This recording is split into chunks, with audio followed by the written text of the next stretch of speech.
Ready to go? Okay. Thank you. Thank you very much for coming to our last panel here. I can promise you that it is a slideless panel, so we won't be dimming the lights, giving you the opportunity to fall asleep. And we've got plenty of very interesting things to talk about. Our topic for this last panel is going to be on what the Chinese are learning about the wars, both in Ukraine and the Hamas-Israel war. And we've got three experts to talk about different aspects of that question. We're going to start by looking at the leadership, meaning the civilian party side, who's making the decisions rather than who's fighting them. That will be Tyler Jost. And then we're going to go on to Dawn Murphy, who's going to talk about the lessons from the Israel-Hamas conflict, both in terms of the PLA and the PRC more broadly. And then finally, Andrew Erickson will be our third speaker, and he's going to talk about the implications of the war in Ukraine for the PLA. So Tyler, please. Great. First of all, thanks so much for the opportunity to talk about this and to be on this great panel. I want to start by saying that I think we want to be really circumspect in the inferences that we draw regarding this question. Historically, the most important decisions regarding war and peace are made at the highest levels. This is the case in most countries, but it's especially true in the context of China. And so really, what one needs to try to assess the impact of something like the Ukraine war on China's foreign policy decision-making is to know what the supreme leader is thinking and the information that is being supplied to that leader. And we have such a small fraction of those two things that to say anything definitively on this topic, I think, would be misguided. So we should be, I think, be very humble in what we think we can say. What I'm going to offer to you today is my impressions based upon some things that have come out of PRC think tanks that are affiliated with the national security bureaucracy. So these are analysts who are affiliated with these think tanks that are sort of the analytical wing of the MSS, the Foreign Ministry, or the PLA. As well as some of my personal interactions with Chinese interlocutors in China over the last month. My overall point that I want to sort of put forward, based upon what I read in these documents, is that it's actually not obvious to me that China is learning from these conflicts, and I'm going to focus on the Ukraine war. And what I mean by that is learning in the strict social science sense of the term, in the sense that you have some prior belief about the state of the world. You are provided with new information, in this case, what is happening geopolitically and militarily in the Ukraine conflict, and then you revise those beliefs. And I think that the analysis regarding the Ukraine war, at least, seems to conform with beliefs that existed before the fighting began, at least in my read of the evidence, albeit with a considerable amount of uncertainty about this. Okay, so what I want to talk about three conclusions, very broad, high-level assessments that I see coming out of these documents, all of which I think can be traced to things that happened before, or beliefs that were held before the war. Okay, so assessment number one. A number of Chinese analysts talk about the idea that the conflict reflects the overall hegemonic expansion of the United States. In other words, if one were to try to assign blame for this conflict, the fault lies entirely with the United States, right? The way in which the war is portrayed is increasing the risk that the United States will continue its sort of hegemonic expansion, not only in Europe, but in other places around the world. So one kicker analyst, so this is a think tank affiliated with the MSS, last year called the United States the biggest beneficiary of the war. Right? So this is a view that the United States is able to be rather intransigent in its bargaining with Russia prior to the war, and then utilize the war in order to further its geopolitical interests, bogged Russia down in this prolonged conflict, and then deny it the spectacular victory that Moscow had hoped for. To the extent that this has been costly for the United States, some of the analysis tends to say, well, actually, it's been hugely profitable for certain influential sectors of American society, namely what is usually termed the military-industrial complex.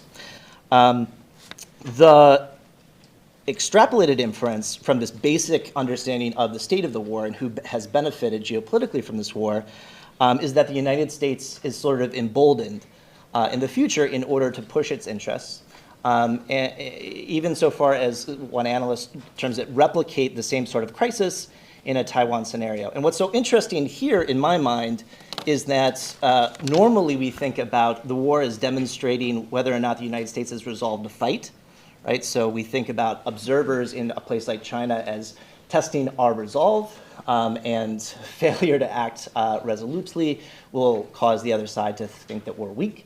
Whereas there's this kind of inverse thing that's going on, at least it appears in the public domain, such that it actually provides confirmation of an emboldened United States. The idea that the United States is expanding hegemonically is in no way a new assessment. Certainly, you can trace it back much further than this, but I think rather pessimistic accounts about the future of the United States trajectory in the Asia-Pacific were pretty firmly held by at least 2019, if not 2018, well before the war began.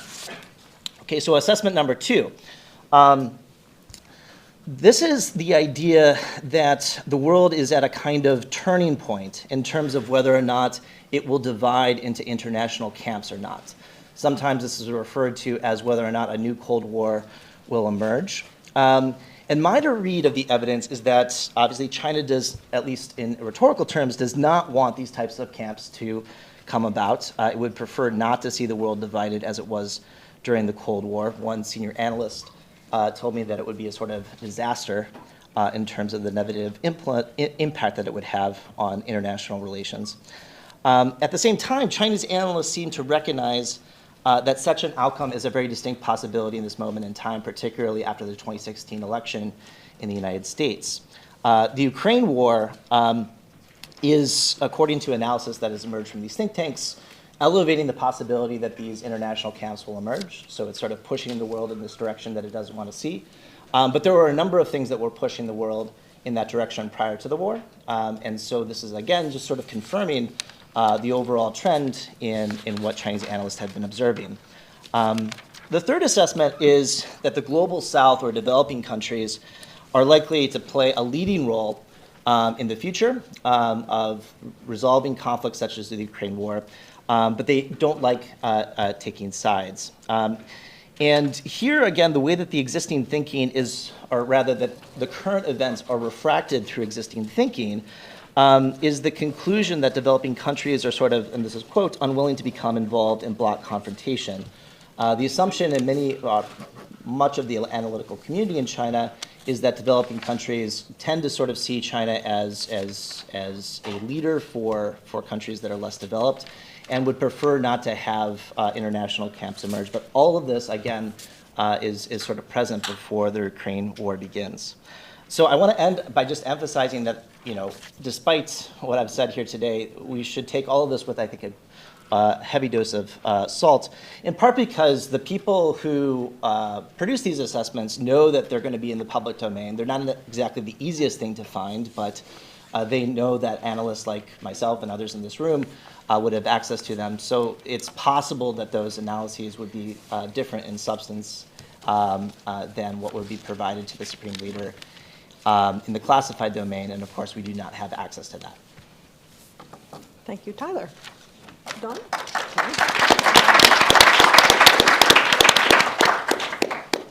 Great. So first, I need to give a quick disclaimer that the views that I express today are my own. They do not represent the National War College, the Department of Defense, or the U.S. government more broadly. And the question I'm speaking to today is, what are China's leaders, including the PLA, what could they be learning from the Israel-Hamas war? And I emphasize could for the same reason that Tyler does. This conflict is even fresher, right? It is, and our data points are still relatively limited, but I think it's useful to think through it in this way. And so from a scope standpoint, just to be clear, I have this framed as far as the Israel-Hamas war, but there's the Israel-Hamas war. There's also Israel in tension with Hezbollah, with the Houthi, Iraq in certain ways, Syria, Iran, right? So this is not just a localized conflict. A lot of what drives China's thinking about this is concerns that this could spill over into a much broader conflict. And from a sources standpoint, my comments are very broad and are thinking through what China could be learning.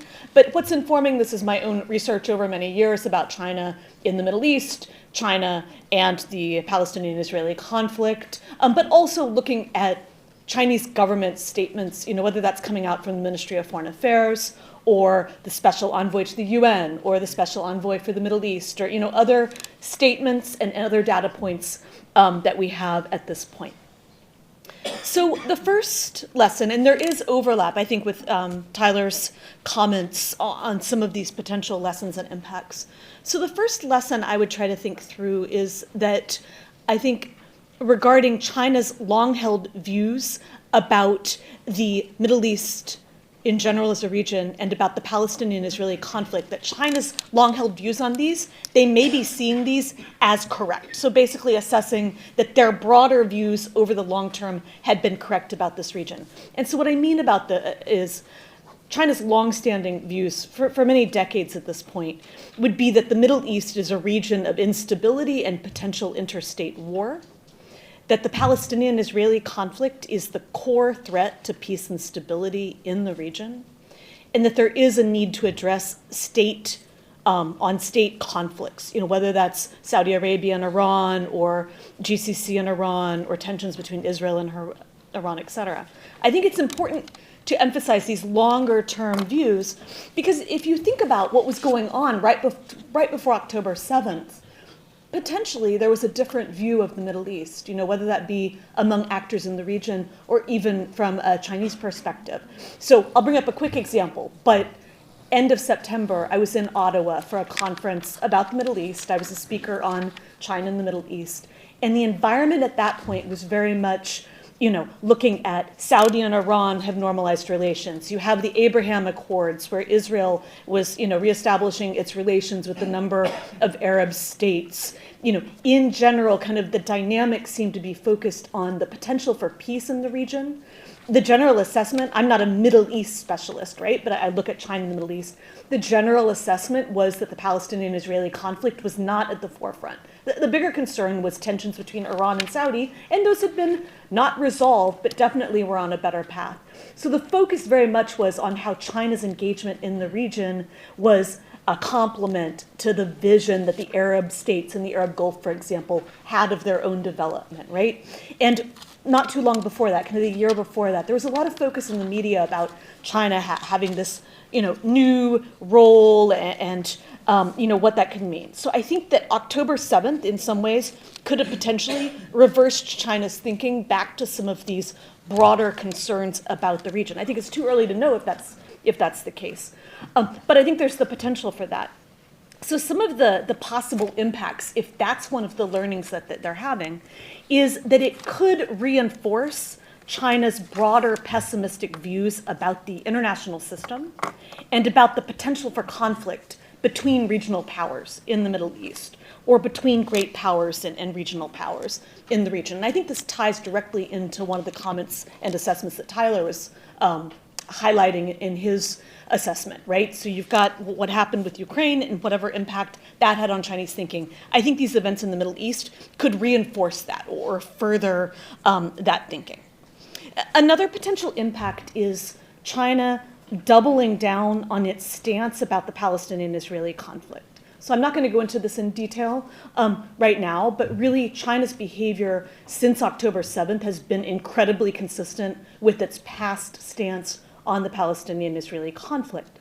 And because all indications are that they see the current war in Gaza as just one flare-up in the broader Palestinian-Israeli conflict, and they've been saying for a long time that they see this as the core issue and that it threatens peace and stability and that it needs to be resolved, I would expect that China is going to continue to double down on its past stance and really not modify its behavior or its approach to that, with the goal of ultimately resolving the Palestinian-Israeli conflict in a longer-term way.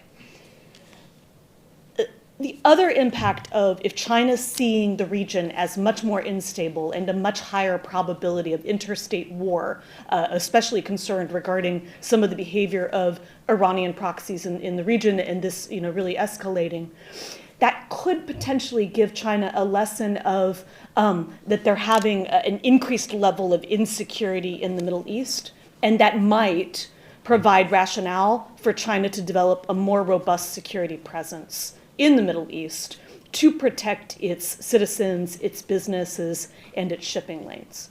So I'm not talking about China wanting to provide security guarantees, or in any way China wanting to have a US-style presence in the Middle East. But if you think about Djibouti really was inspired, China's base that they established in 2017, a lot of the inspiration of that base was to be able to evacuate out their citizens, to be able to help contribute to protection of the sea lanes of communication in the region, to be able to protect their broader economic interests, right? And so I don't think that we necessarily are going to see a full-scale shift towards major basing or anything like that, but I think that the current events may cause Chinese leadership to think through the risk in the region and the degree to which they need more of a security presence to protect its interests. So that's lesson one, that the Middle East is still a region of instability, and the Palestinian-Israeli conflict needs to be resolved. The second lesson, which also is kind of tangentially tied to some of Tyler's comments, would be the impact or the lessons that China's taking away about taking sides and not taking sides. So I think Tyler was more talking about countries in the global south taking sides. Here I'm talking about the PRC taking sides, but there's two different dynamics of this. So on taking sides, China's behavior over the last few decades and since October 7th has been Palestinian-leaning, right? I wouldn't say it's full-on pro-Palestinian, but definitely Palestinian-leaning. And it frames the Palestinian concerns as a post-colonial issue. In Q&A, happy to get into some of the questions regarding that and the ways in which that manifests itself. But the reason I bring this up is it's very rare for China to take sides. But in this particular case, China has taken sides, and ultimately the side it's taken is the Palestinians. That does not mean it doesn't want to have positive relations with Israel in the long term. I do think in an ideal world, China would want the current hostilities to end, and its relationship with Israel goes back to what it was before October 7th. But at this point, it is choosing sides just by maintaining consistency with its past stance. And at this point, really the only, and this gets into, we don't know what Chinese leadership is thinking, but I think one way to think about this is, really the downside of picking sides is obviously it could harm relations with Israel in the future. It could potentially harm relations with the US. It could potentially harm relations with some Western countries. But the benefit of taking sides in this case is that there's a lot of countries in the world that are on China's side on this issue.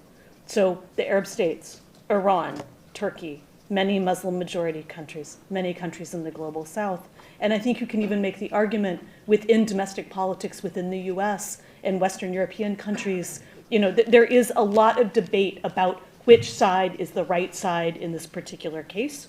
So I think this, they could take certain, learnings that I'll talk a little bit about regarding that. So that's what they could learn about taking sides.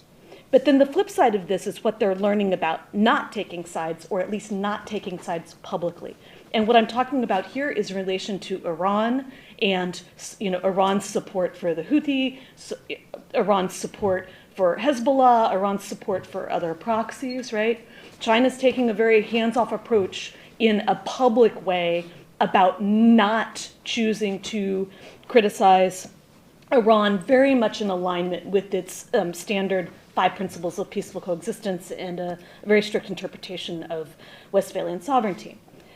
This is occurring at a time where you could argue that after, early last year, when you had the Iran-Saudi deal with China facilitating renormalization between the Saudi and Iran, as well as reporting that they were working with the Gulf Cooperation Councils in Iran to come up with a similar deal, there's been rising expectations in the region regarding what China's role could be.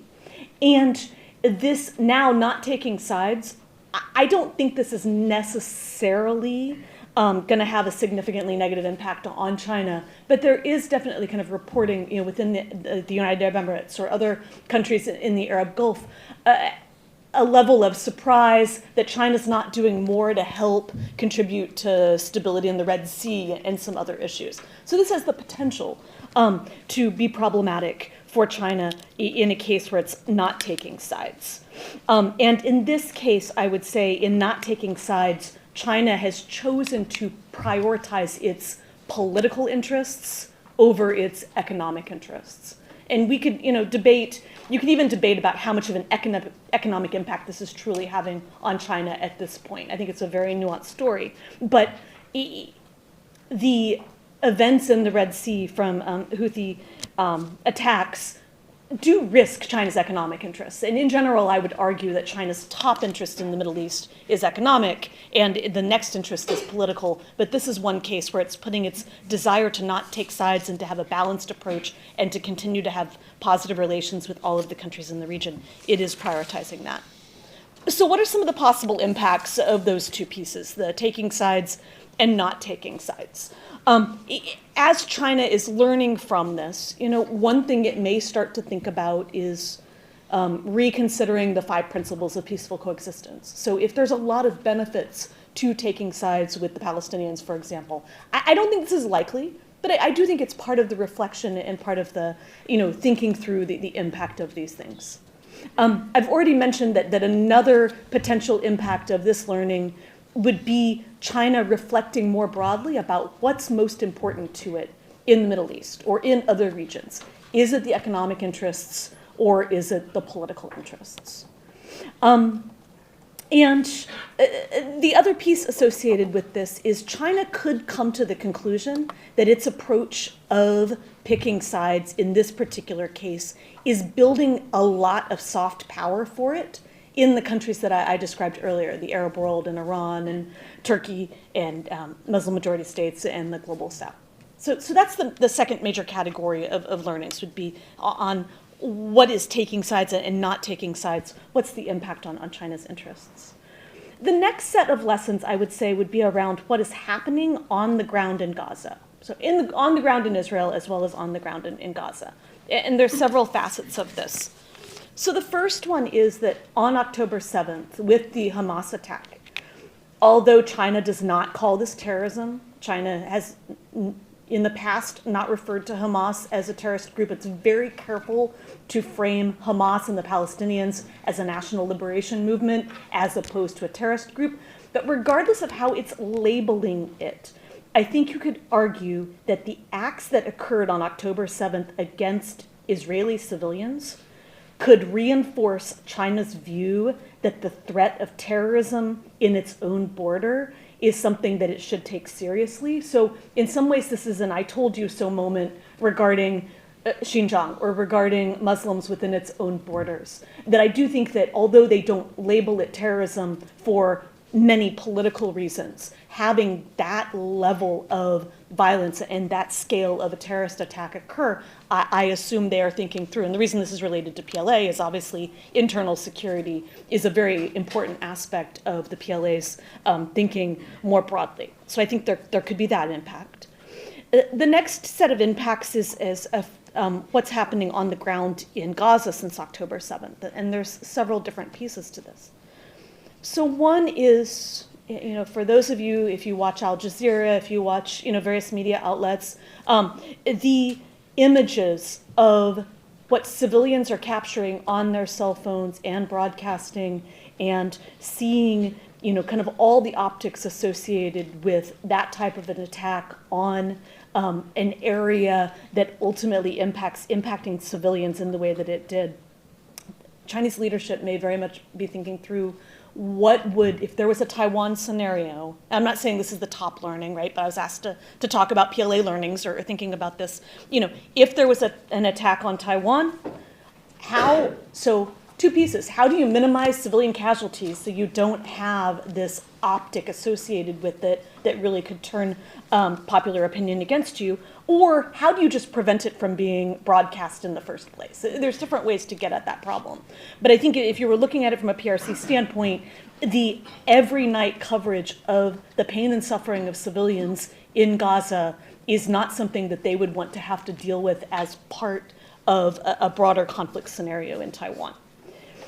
Another aspect of what's going on the ground in Gaza is, and I'm being very frank in the way in which I'm describing this, but I think we need to think through this in a careful way. But I think it potentially, from a Chinese perspective, from a PRC perspective, could make China's behavior in Xinjiang look more reasonable. So this gets into the comparative aspect of human rights violations, right? And a lot of what China has been trying to do is emphasize to the Muslim world, emphasize to the Arab world, that they don't have the level of human rights violations that are occurring in Xinjiang that the US is claiming or that other actors are claiming. So what's happening in Gaza potentially could make China's behavior there look more reasonable. Another aspect of what's happening on the ground since October 7th could be that China could see the framing from a US government standpoint of the PRC's behavior in Xinjiang as genocide, as opposed to the characterization of what's happening on the ground in Gaza in a different way. They could see that as another example of the hypocrisy of international law and the ways in which international law is used by great powers, and that that's another dynamic. Another learning, I know these are not necessarily connected together, but this is more of a brainstorming and thinking through these, again, on the ground in Gaza since October 7th. Another learning could be that nobody has come to the aid of the Palestinians, right? So there is this asymmetry, and I'm not saying anybody was expecting any actors to come to the aid of the Palestinians, but it does provide, I mean, you've got a really phenomenal situation that's occurring there where there are a number of countries and a number of actors that are very concerned regarding the Palestinian cause. None of them are militarily intervening. And a lot of this is about the asymmetric power between Israel and the Palestinians. And part of this is about having a non-declared but nuclear weapons possessing state who is taking certain military actions. So the PRC and the PLA may be taking lessons from that, which I think they, obviously in Ukraine, similar types of lessons, but this could further reinforce that. So on this category of what's happening on the ground in Gaza, some of the impacts could be China continuing its domestic approach in Xinjiang, which it has been, and doubling down on its defense of its actions in Xinjiang. Again, China thinking through how to minimize its civilian suffering in any sort of Taiwan contingency, and then doubling down on the arguments it's making about international law. And finally, the fourth lesson, and I won't say as much about this, but this is directly related to Tyler's comments, is about how the US looks in the Middle East. So I think it's a side benefit for China of the conflict. I don't think China emphasizes the US role in the Israel-Hamas war purely for kind of cynical reasons in relation to great power competition. But I do think that they've been able to emphasize the ways in which China and the US are different in the region. They very much are portraying this in relation to imperialism and the hegemonic behavior that Tyler was describing, or accusations of warmongering and this type of thing. So one lesson they may take away from this is that although the US was shifting its focus potentially to Asia in various ways, that it is very advantageous to play up the hegemonic narrative or play up the imperial narrative. So in conclusion, I just tried to give a few thoughts on some of the lessons around China's long-held views about the Middle East, about taking and not taking sides, about what's happening on the ground in Gaza, and about how the US potentially is perceived in the Middle East. So thank you. I look forward to Andrew's comments.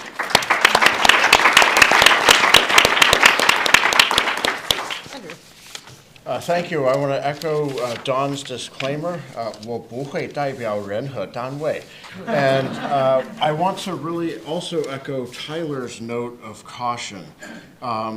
I think the leader who matters here clearly is Xi Jinping, although certainly he has important people working to consult with him and implement his directives.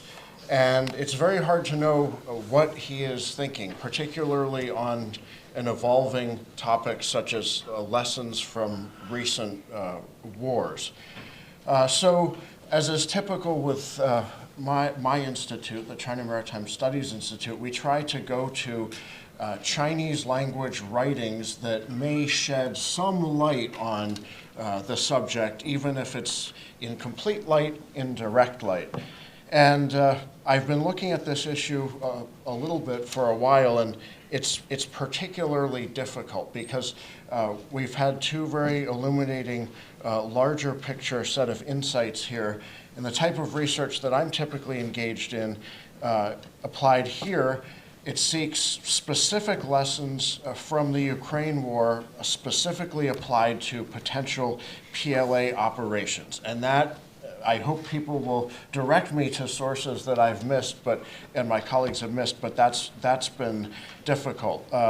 So I would love to see demonstrably authoritative published sources that address that topic very specifically.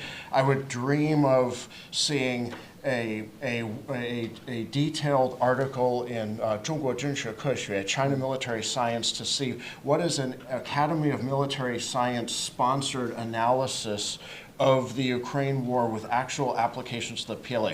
I haven't found it yet. Again, I hope someone will call this to my attention. What I can offer in the meantime is an article that CMSI decided to translate because it was the most interesting one we could find on the subject. Not demonstrably authoritative.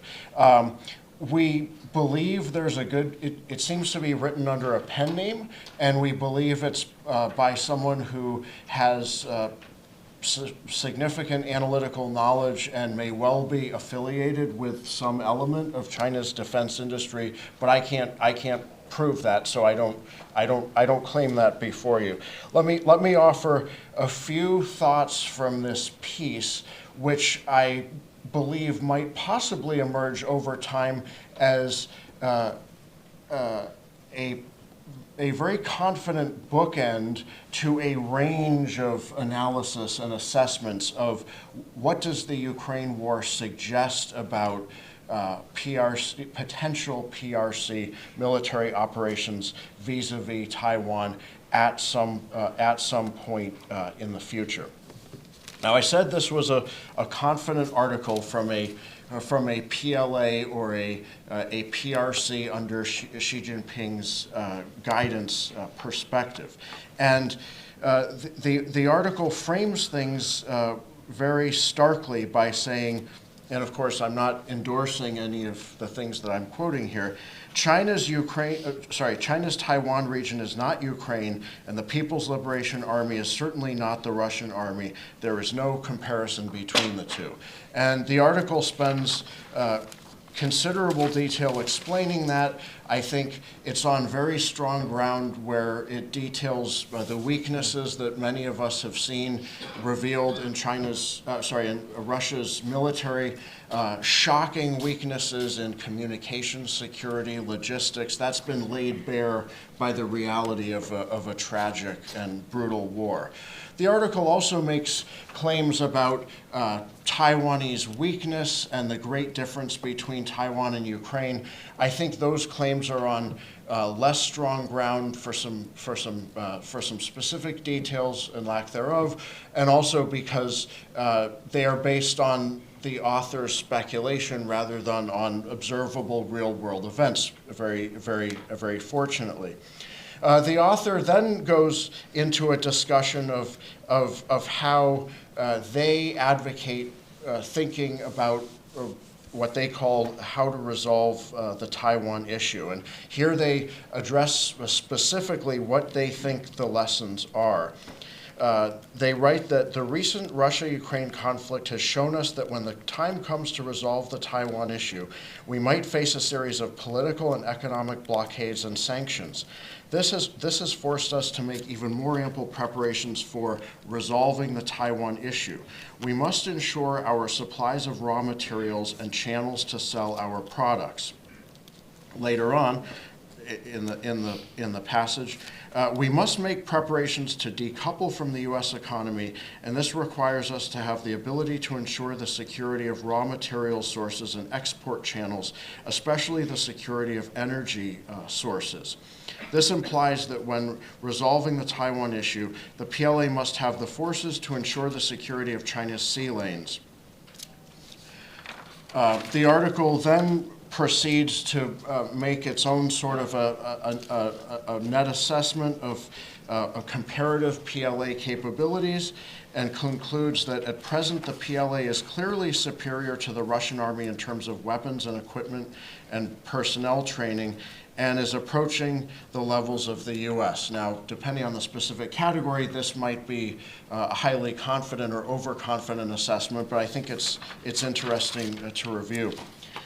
In conclusion, the author believes that apparently talking about a China versus Taiwan conflict with no specific mention of U.S. intervention, the article views that would be, in the author's view, a highly asymmetric situation because, quote, the Taiwan military and the PLA are not of the same class, and there would be, quote, nothing like the war of attrition currently being conducted by the Russian army.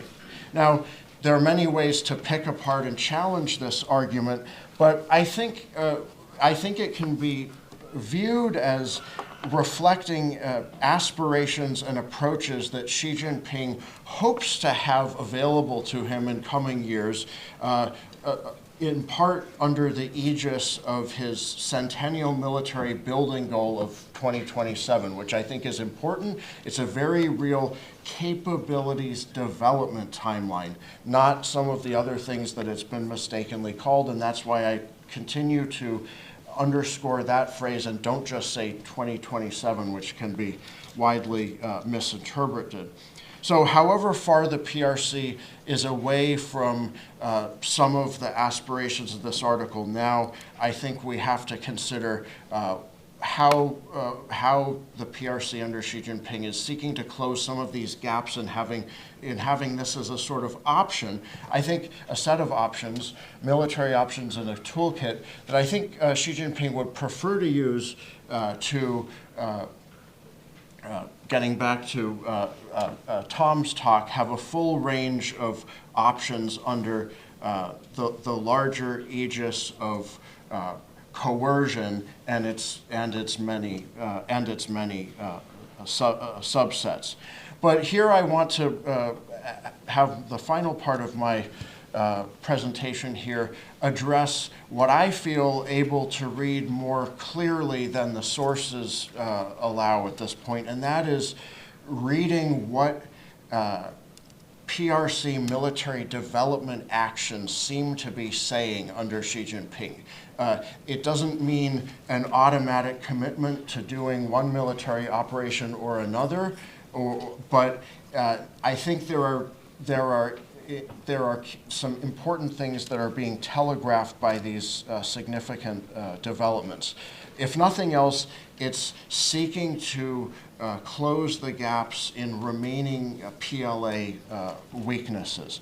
So we're seeing recently some significant personnel changes within the PLA for whatever specific reason and causal chain, but I think it's part of a larger effort to make sure that the PLA is fully capable and reliable to execute whatever Xi Jinping calls it to do.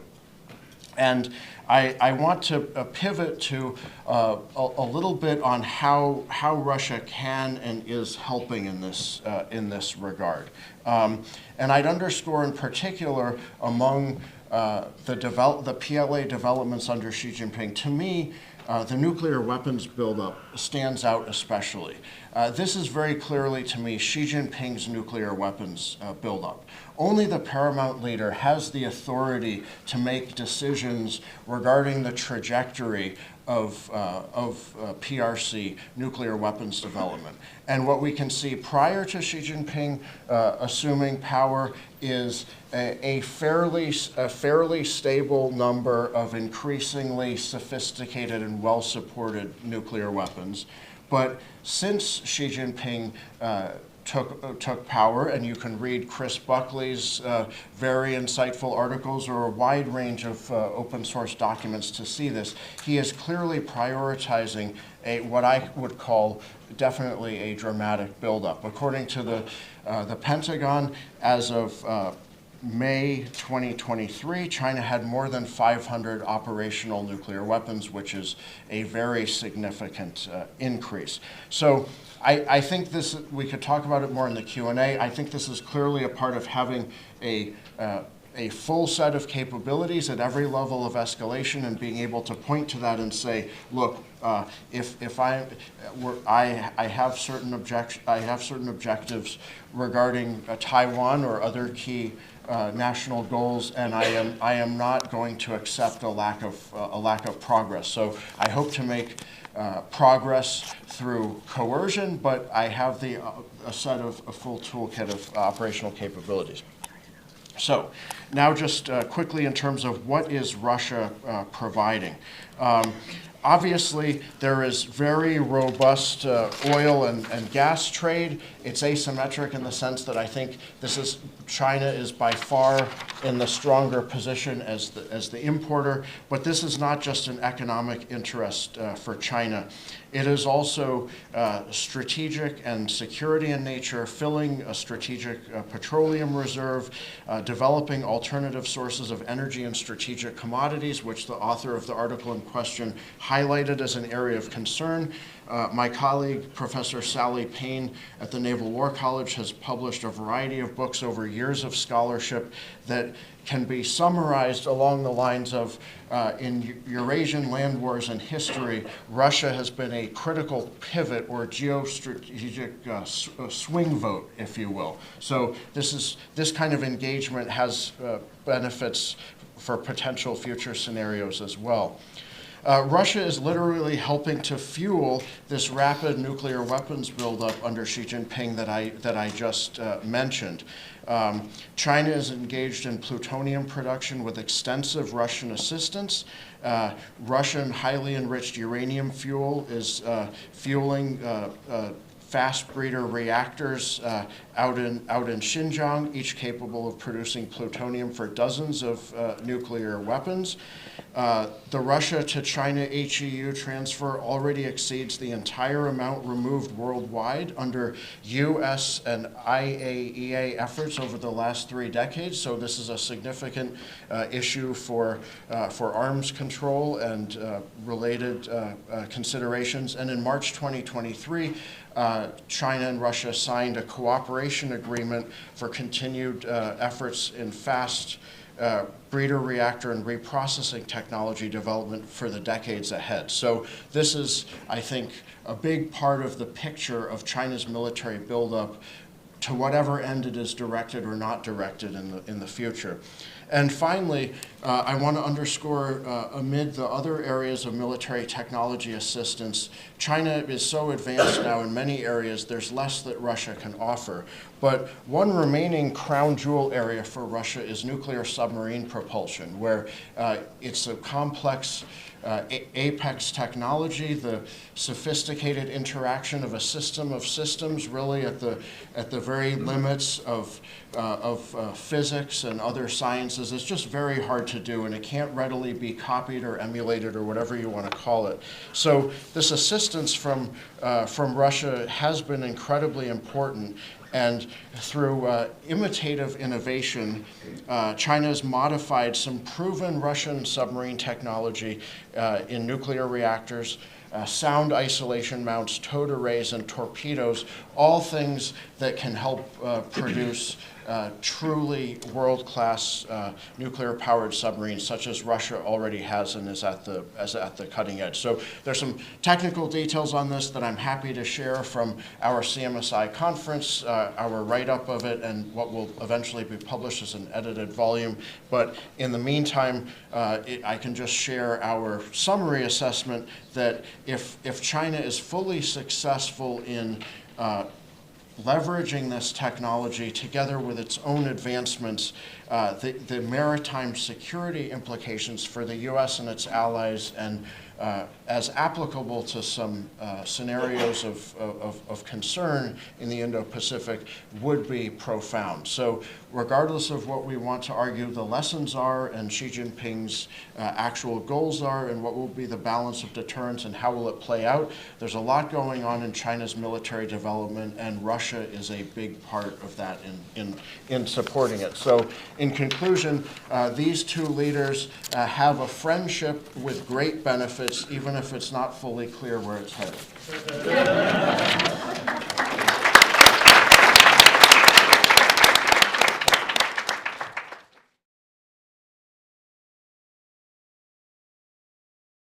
you very much to Andrew and to all of our speakers. I think we can open the floor to questions.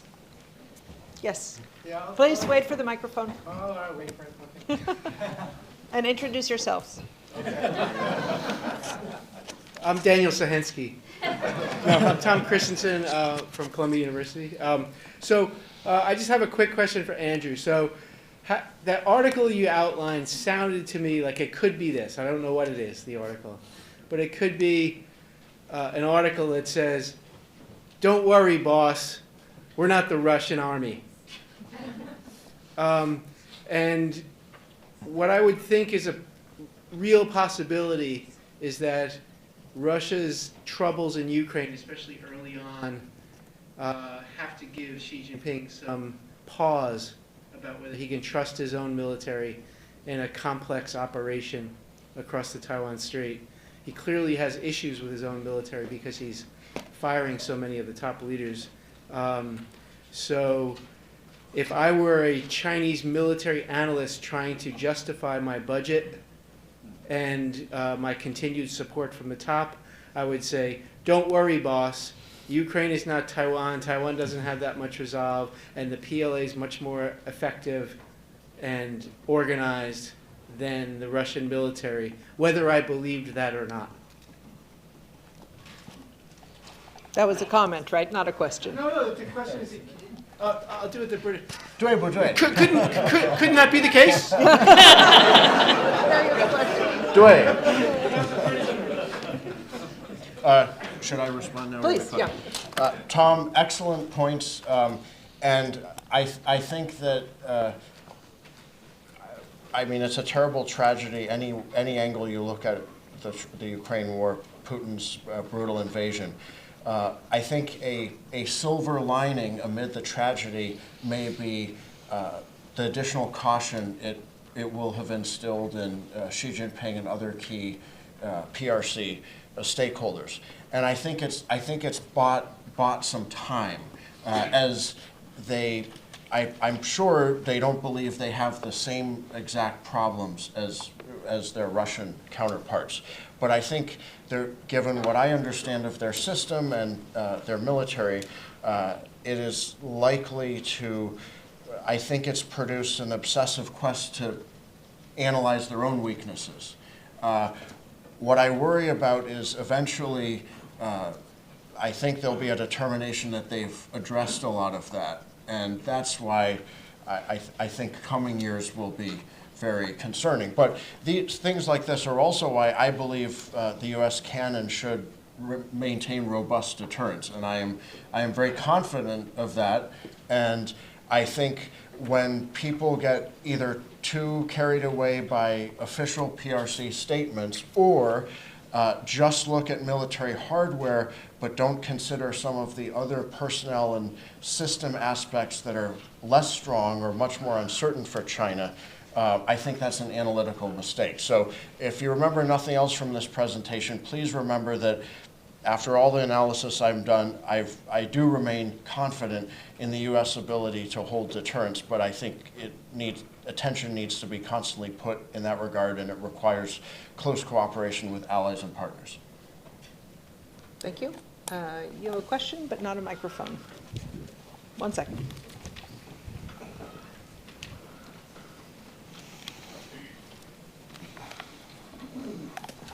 Sure, this is another question for Andrew Will Skinner from Georgetown. Kind of particularly dialed into the relationship between Xi and Putin. There's been a lot of development between Xi and, there it is, the photo, between Putin and Kim in North Korea over the last year or so. What are your views about how that trilateral or series of bilateral relationships will develop as Xi is trying to maintain a stable external environment in that area, and how it might affect his relationship with Putin with regards to the war in Ukraine and more on broader strategic issues? Thank you. Well, I think it's a concerning relationship. Obviously, there are fault lines and weaknesses in the relationship, but there are many benefits among those friends, even if they are not always fully friendly to each other. And I think there are aspects of cooperation, whether it's certain military or military supporting capabilities that make an existing situation regarding Ukraine worse. I think it adds to uncertainty regarding worrisome areas and scenarios in the East Asian theater.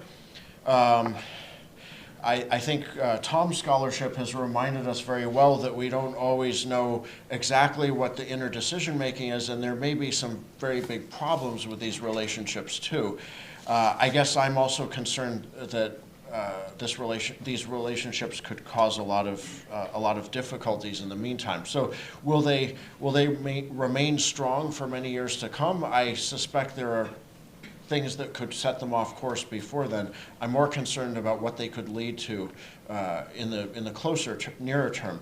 And I think a related question in analyzing that is, what's the nature of the relations and the balance of power in the relations? I think now Putin needs Xi Jinping so much that he has some autonomy, but he really can't go against Xi Jinping's major interests. I think the same is true with Kim Jong-un, but he has his own set of ways of trying to keep his dynastic system safe. So I think for now they can coordinate in a way that Xi Jinping would be satisfied with, but I think a real wild card could be if either Kim or Putin's power comes under severe strain or a test or an uncertainty, then how that plays out could be really complex. So something to keep an eye on. I don't pretend to know all the dynamics that will let us make predictions about that, but very important subject. Question? Yes.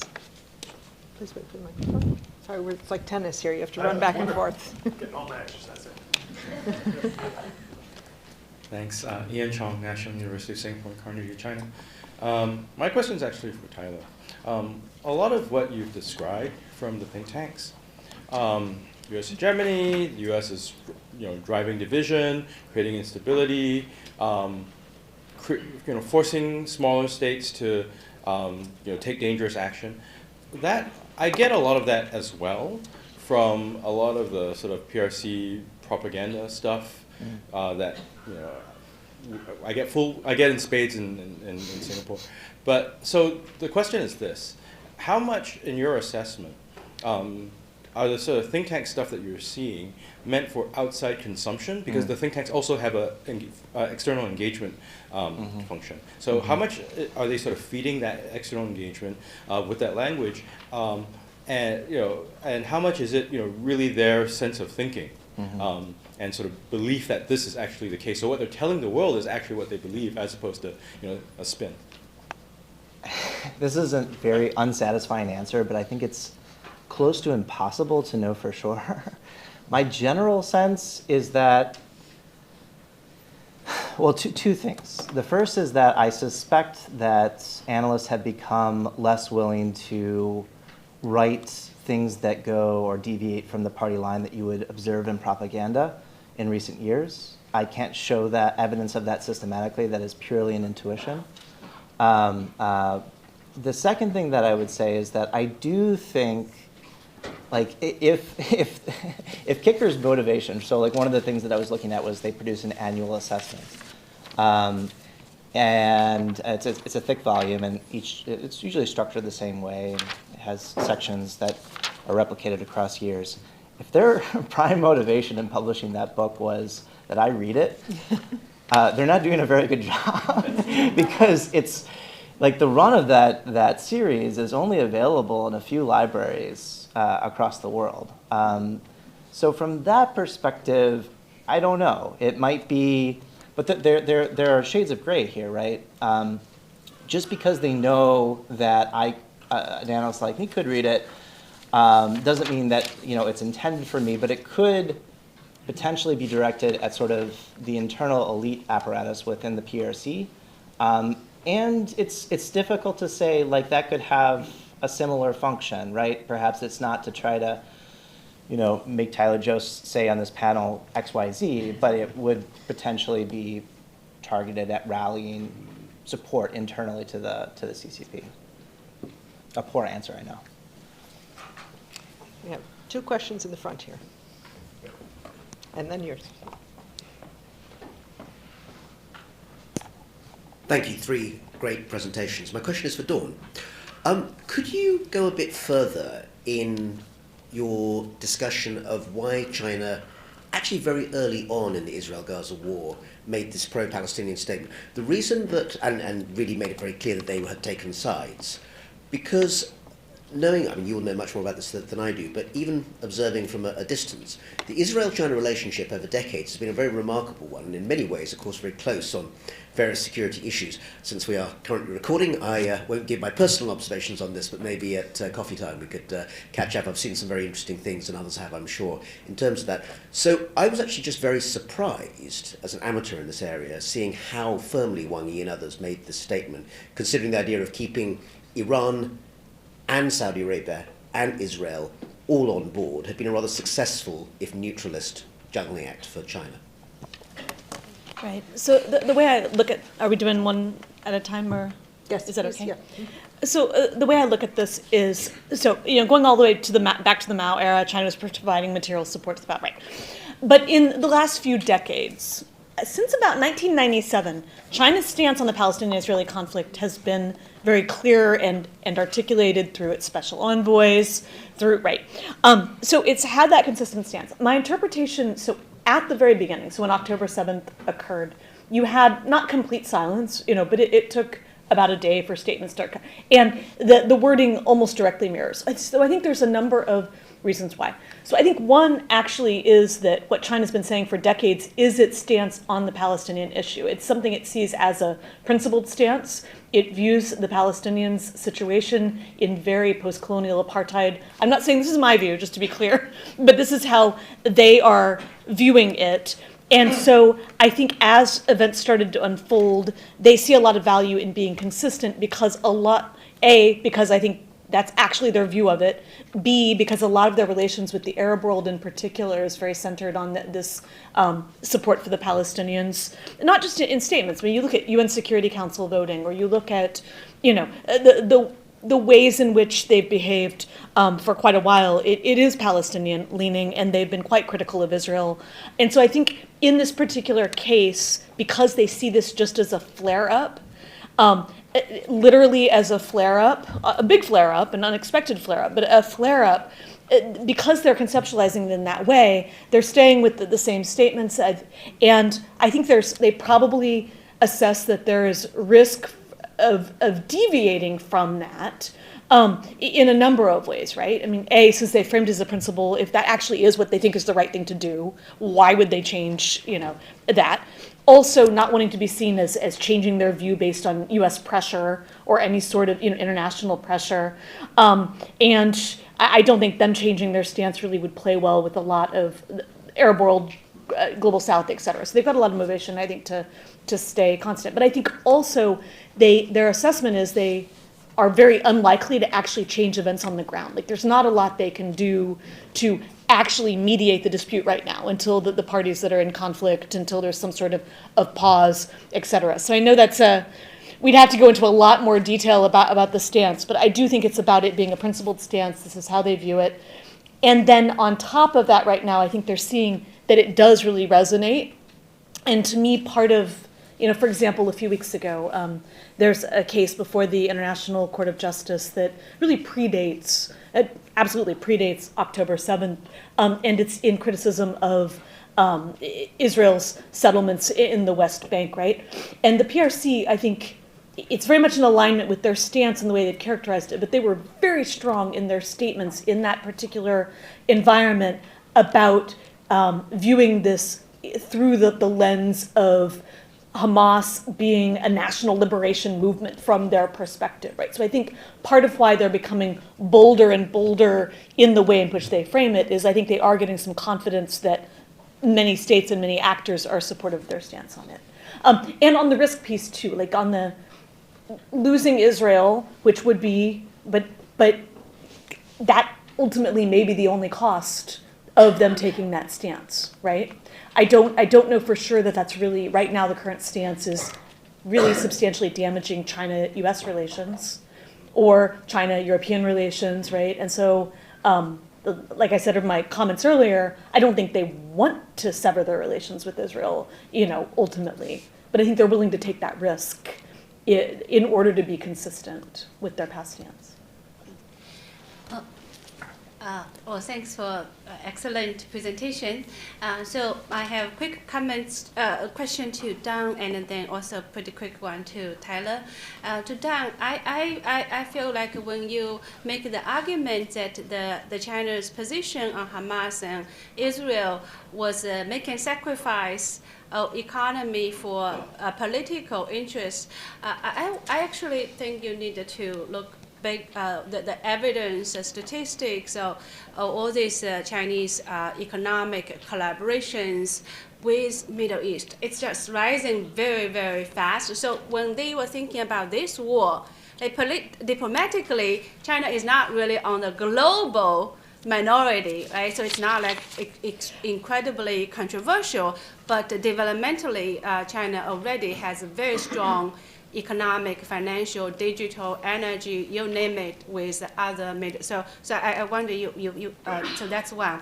And to Tyler, actually I saw not only the paper, these documents, but the view of America was kind of manipulated China, manipulated Russia into waging a premature, unprepared war in Ukraine. It started with Fu Dang's a team of researchers, and then Tang Shiping's team. Yeah, and then it was very popular among online policy networks. So I agree that this was a kind of common frame.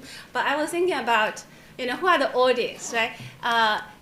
It clearly was one scholarly argument, but the audience looks like they were talking to these head harders in China, right? And they are saying, like, colleagues, cool down, don't be so upset with Pelosi's visit, don't be so upset with the balloon incidents. And so this line of logic works to them.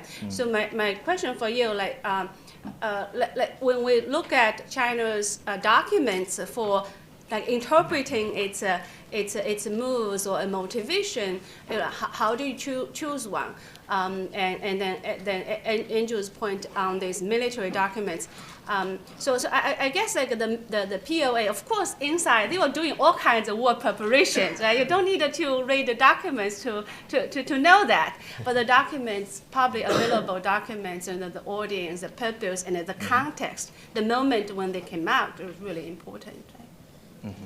Thank you. Dawn, do you want to start? Yeah, and real quickly, on your question, and I should have been clear in how I was stating it. Really, when I was referring to the political over the economic, I was more speaking regarding support of Iran for proxies and the Houthi and the Red Sea. But you very well could be correct. I mean, this is in thinking through all of these different dynamics. But the way in which I was thinking about it was the targeting of ships in the Red Sea right now really has the potential to damage China's economic interests, or if proxy behavior ends up in causing an actual regional, a broader regional war, that could threaten China's economic interests. So in this case, I see that them, continuing to have positive relations with all of the countries in the region is a political choice. But I think there's a lot of room for debate on all of these things. And on the economic piece, as far as I do think that the economic driver gets to the question before yours, as far as I think part of why they'd be willing to sacrifice the Israel relationship is because the Arab Gulf has become so important to them, economically and politically, as well as if you add in Iran and Turkey and other countries, that could be an economic calculus as well. Thank you, Tyler. So 3 quick points. So regarding audience, and I guess this goes back to Ian's question as well, right? We don't really know for sure. One can imagine that this is reflective of thinking inside of these analytical wings that is being transmitted upwards, right? Because presumably these analysts have some view, right? They think some things, and then if they're willing to express it, like some of those reports are going to go into the system, right? And some of that reports are going to go up. It could also be the case, as was my answer to Ian, that they're speaking kind of internally to other elites. It could be that they're speaking to the broader public or to foreign audiences. I think my intuition is that as a general practice, it's some combination of 1 and 2, right? Less on 3 and 4. But I can't prove that definitively. In terms of the other 2 points, though, with regard to tone and timing. So with regard to timing, I don't notice any particular, I notice consistency in this across, as opposed to authors who are trying to respond to a particular moment within the Ukraine war.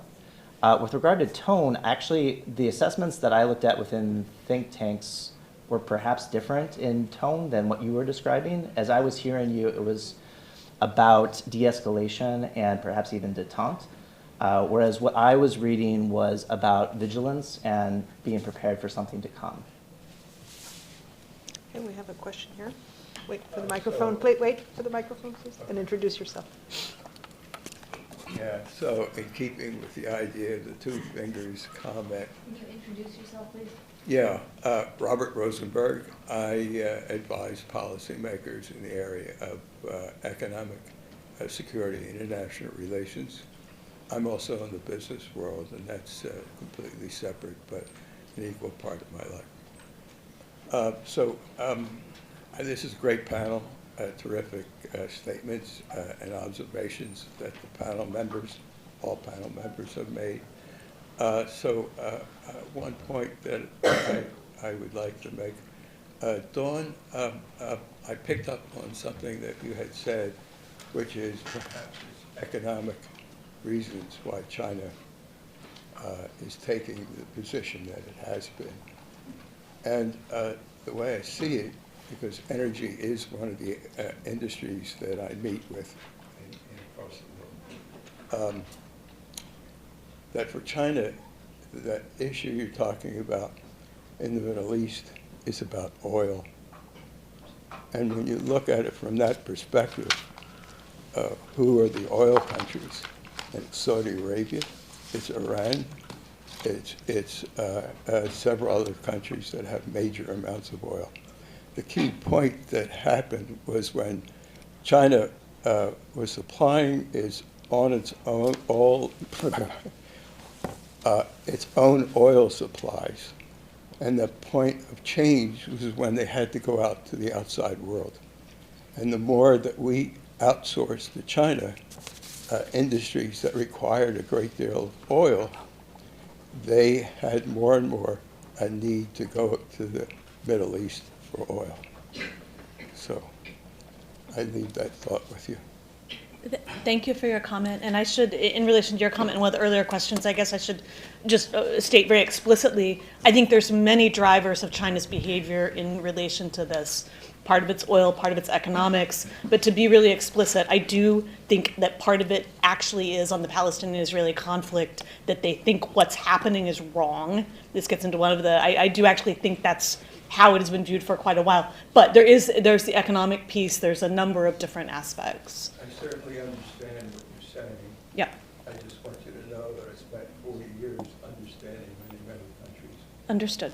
Maybe you could continue after the Yeah, discussion. and I'm not just saying so you're we can- wrong, I just wanted to clarify because of some of the other Yeah, questions. no, but just because we have a lot of questions, so let me pass the microphone to the person behind you here.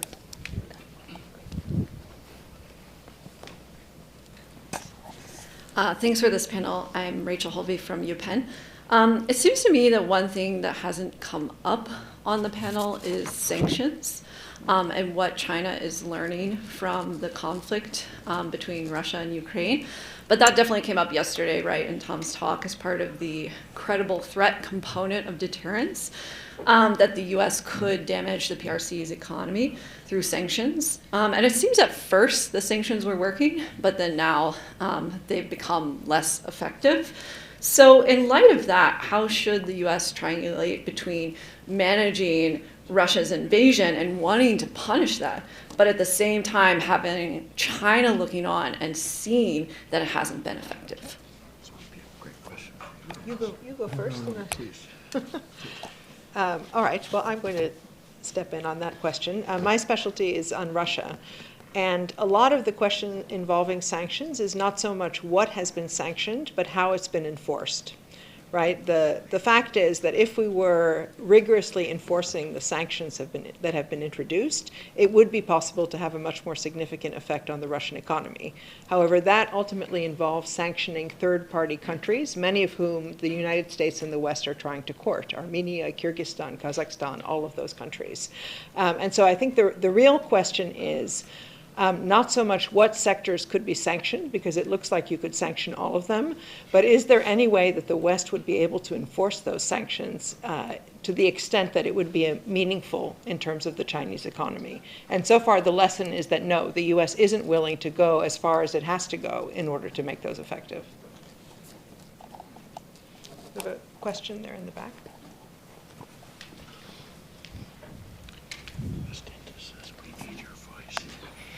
Thanks for this terrific panel. Ike Fryman, Hoover Institution in Stanford. This is a question for Andrew, building on Tom's intervention earlier. It seems to me that the US government has made a decision to cast a spotlight on this 2027 capabilities deadline. CIA Director Burns has spoken about it on national television. Secretary of State Blinken has spoken about it. Admiral Aquilino testified about it just last week. This is something that the United States is talking about, in part to create a sense of urgency in terms of our own preparations, but also to remind the PRC and the PLA leaders who are tasked with meeting this deadline that we have their number. I want to ask about how that fact, the fact that this 2027 deadline is now common knowledge, affects the way you interpret PLA documents and PLA assessments of China's readiness for a Taiwan contingency. It seems to me that one of the effects of the US making this a public piece of information is that it virtually guarantees that the PLA will say, come 2027, sir, we now have the capability. At which point Xi Jinping would say, well, you would say that, wouldn't you? So I wonder to what extent we should interpret this as a sort of influence operation against Xi Jinping himself. And I wonder how Xi Jinping and analysts in our own community ought to interpret PLA documents that express confidence in that context. Thanks. Well, that's quite a set of questions, and I can't speak for the U.S. government, but I'll offer a few reflections. I would emphasize, though, it's not all about what the U.S. does or doesn't do. Xi Jinping directed this as a top-level national policy in 2020, and it was broadly out in the open for anyone who would care to read about it, even in English. I realize the limits and the lack of authoritativeness of the Global Times, but it does sometimes reflect certain things and convey certain things. And this was all available in English as well as in Chinese. And in the Global Times article, figures of knowledgeable figures, such as Senior Captain Li Jie from the PLA Naval Research Institute, offered an interpretive unpacking of this goal. And he mentioned a number of considerations, but as I read it, there was a significant focus on Taiwan amid those explanatory factors. So, Put broadly, I personally think it's wise for the U.S. government to publicly demonstrate knowledge to China's leadership and to a global public audience of how China's military development appears to be informed and progressing. I think shining the spotlight is a good thing, but I am perhaps less concerned about secondary factors or unintended consequences that I think your question suggests, because I think this is a top-level national effort that really can't be readily concealed, and keeping quiet about it or not portraying it in certain ways I don't think is going to avoid the problems. I think we're stuck with those problems, and that's why on the one hand I'm optimistic about maintaining deterrence, but on the other hand I think it's a good approach for the U.S. government to emphasize the potential severity of the situation, because maintaining deterrence today and maintaining deterrence in years to come are not necessarily the same thing, and both must be achieved.